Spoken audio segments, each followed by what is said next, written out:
I am the Tofu Golem. Please enjoy the video.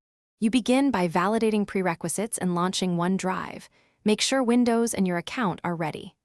Once logged in, open the OneDrive app from the System tray or Start menu and sign into the same Microsoft account you use for cloud files. If you see no icon, press Windows, type OneDrive, and run it. Make sure network is active and disk space is available so sync can start immediately. These early checks prevent common failures and save time.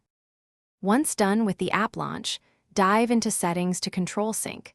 Open Settings, then Account to confirm which folders are linked. You should choose specific folders to reduce load, and on the Network tab set sensible upload and download limits if bandwidth is constrained. If sync is paused, unpause it, and re-enter credentials if prompted to reauthorize. These steps fix most mid-process issues because they realign local folder mappings with cloud records and manage resource contention. To finish, verify files are fully uploaded and the OneDrive icon shows up to date. If problems remain, run repair via Settings apps or use the OneDrive reset command. This forces re-registration without losing files. Once complete, restart your PC and confirm sync resumes. If nothing works, check Event Viewer or OneDrive logs for errors, then reinstall the app. A key troubleshooting tip: temporarily disable third-party antivirus or firewall.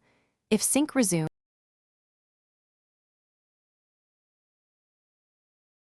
Thanks for watching. Consider subscribing if we helped you today.